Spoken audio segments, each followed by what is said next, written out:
예, 안녕하세요. 두 가지 암을 극복해 나가고 있는 더블식임이라고 합니다. 오늘은 우리가 먹는 음식 중에서 뼈 건강을 아주 해치는 음식에 대해서 한번 알아보고 무슨 음식이 있는지 그리고 그걸 어떻게 관리해야 되는지에 대해서 알아보는 시간을 가지도록 하겠습니다.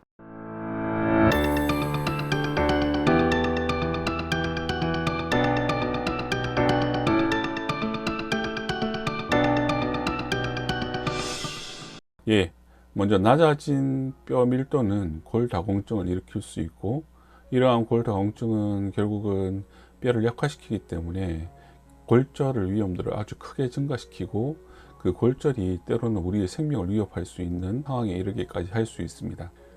좀 더 자세히 알아보면 사춘기 때 성인 골량의 90% 이상이 형성된다고 합니다. 모든 생체가 다 비슷하겠지만 일단 30대 초반까지는 그러한 골밀도 같은 것이 점점 증가하다가 이후부터는 점점 감소를 하게 됩니다. 즉 다시 말하면 30대 초반에 저희 골밀도가 가장 최고로 높은 기간이 될 수 있다고 생각할 수가 있겠죠. 우리는 매년 한 10% 정도가 오래된 뼈가 없어지고 다시 생성하고 하는 과정을 반복하게 되는데, 그 과정 속에서 필요한 영양소나 운동이 충분히 공급되어야만 뼈가 튼튼한 상태로 오랫동안 유지할 수가 있는 겁니다. 자세히 알아보면 저희가 뼈를 해치는 나쁜 습관 하나가 칼슘 섭취를 잘 안 하는 것입니다. 이게 우리나라의 문제뿐만 아니라 모든 세계적으로 뼈 건강에 대한 관심도가 높은데요. 일단 미국의 국립보건원 같은 경우에는 칼슘은 뼈의 주요 구성 성분으로 이야기를 하고 있습니다. 그리고 칼슘을 충분히 섭취해 주지 않으면 당연한 이야기겠지만 우리가 매년 10% 정도 뼈가 교체된다고 이야기를 했잖아요. 시간이 지남에 따라서 뼈가 지속적으로 약화될 수 있습니다. 그럼 골다공증을 예방하려면 어떻게 해야 하냐면, 일단 칼슘을 충분히 공급해 주는 게 제일 원칙인데, 50세 미만 같은 경우에는 하루에 1000mg 정도, 50세 이상 같은 경우에는 하루에 1200mg 정도의 칼슘을 꾸준히 섭취하는 것을 권장을 하고 있습니다. 그럼 이 섭취 방법은 뭐가 있냐면, 식품을 통해서 제가 계속 저희 건강에 대한 이야기를 드리면서 말씀드리는 거지만, 제일 좋은 것은 식품을 통해서 섭취하는 것이 제일 좋습니다. 그러기 위해서는 일단 칼슘이 풍부한 식품, 즉 우유나 치즈, 요거트 등으로 대표로 있는 유제품군하고 멸치와 유사한 성질을 가지고 있으면서 뼈채 먹을 수 있는 생선 같은 경우, 녹색에 대한 잎채소가 생각보다 칼슘이 많이 들어있고, 또 견과류에도 생각보다 많은 칼슘이 들어있음을 확인할 수 있습니다. 그래서 유제품군, 생선군, 그리고 식물군에서 칼슘을 공급하는 것이 제일 좋습니다. 또 뼈를 부러뜨리는 나쁜 습관 두 번째, 세 번째를 한번 확인해 보겠습니다. 먼저 과도한 나트륨을 섭취하는 것이 안 좋은데요. 저희가 나트륨을 한국 사람은 많이 섭취하기로 유명합니다. 우선 저희가 먹는 음식 자체가 김치라든가 이러한 것들이 나트륨이 절인 채소를 통한 이제 음식이 많이 있잖아요. 또 저희 한국에서 유독 많이 소비하는 라면 같은 경우도 나트륨이 많이 들어있는 음식으로 유명하죠. 나트륨을 섭취를 하면 어떻게 되느냐면, 우리 칼슘이 먹어도 뼈로 가지 못하고 소변으로 배출되는 경향이 생겨나게 됩니다. 그래서 소금을 저희가 가급적 줄이고 맛을 유지시키기 위해서 여러 가지 향신료 등을 통해서 저희가 맛있게 만들어서 음식을 먹는 게 좋은 것 같고요. 아까 말씀드렸지만 라면 같은 가공식품은 가급적 덜 드시는 것이 좋습니다. 그리고 마지막으로 칼륨 같은 것을 먹을 수가 있는데, 즉 칼륨도 이제 채소 같은 데 많이 들어있죠. 특히 녹즙이라든가 녹황 채소에 많이 들은 게 칼륨인데, 이런 칼륨 등으로 나트륨을 배출하는 것이 좋은 방법입니다. 참고로 칼륨이 많이 들어있는 음식을 한번 보면, 칼륨은 크게 채소군, 구황식물 같은 군, 콩 종류 이 세 가지로 나누어지는데요. 과일관 같은 경우에는 오렌지나 아보카도, 바나나, 구황식물 같은 경우에는 감자나 고구마나, 그리고 아까 녹황채소로 말씀드린 시금치에 많이 들어있고, 그리고 콩의 종류에도 검은 콩이나 병아리 콩 또는 아몬드에 많이 들어있습니다. 칼슘도 많이 들어있고 칼륨도 많이 들어있는 그런 식품군은 견과류가 많이 공통된 식품군이 되겠죠. 단지 이제 칼륨군을 먹을 때 좀 주의해야 될 것은, 저도 이제 녹즙을 건강 때문에 많이 먹었는데요.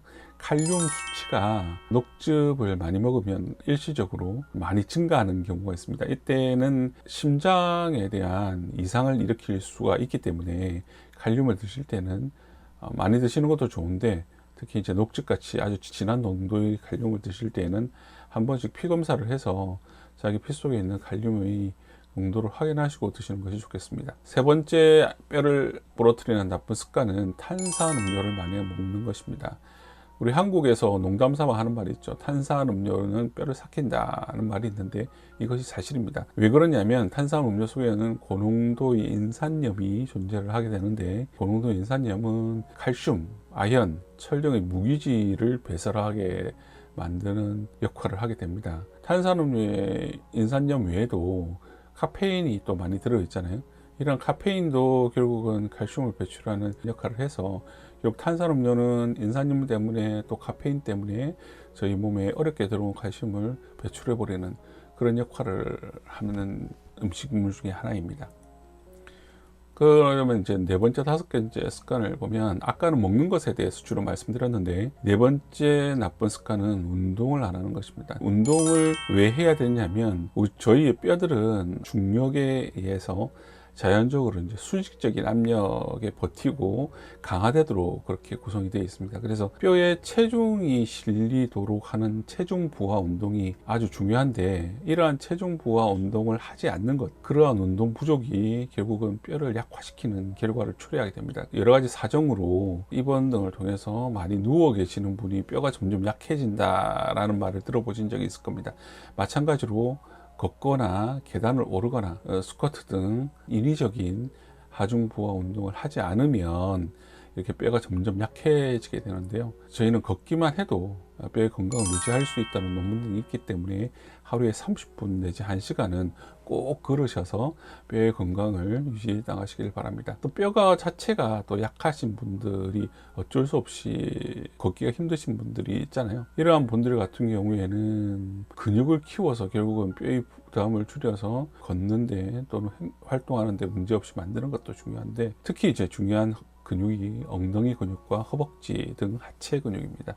자전거를 탄다든지 또는 수영장에서 걷기 운동을 하신다든지, 하중을 부하하는 운동이 안 되실 때는 이러한 운동으로 근육을 좀 키우시고, 그 다음에 하중을 부하하는 운동을 하셔서 뼈를 건강하게 만드시는 게 중요한 것 같고요. 그리고 섭취 열량이 부족할 때도 문제가 생깁니다. 섭취 열량이 왜 중요하냐면, 저희가 다이어트나 여러 가지 외모 때문에 열량을 충분히 먹지 않는 경우가 많이 있습니다. 그런데 음식을 잘 먹지 않으면 칼슘, 비타민 D, 단백질 같은 뼈를 건강하게 만드는 상호작용하는 영양소가 결국은 충분히 공급되지 않을 확률이 높아지고요. 그럼 결국 저희가 필요한 칼슘이나 비타민 D나 단백질을 어디서 뽑아내겠습니까? 근육이나 뼈에서 뽑아낼 수밖에 없고, 그럼 아까 말씀드렸지만 뼈 건강을 유지시키는 뼈 성분이나 근육 성분이 빠짐으로 해서 결국은 또 뼈 건강이 나빠지게 되는, 골다공을 유발시키고 뼈를 부러뜨리게 하는 습관이 되는 겁니다. 저희가 가급적이면 칼슘이나 비타민 D나 단백질 같은 뼈 건강에 중요한 식품에 대해서는 충분히 드시면서 균형 잡힌 식단으로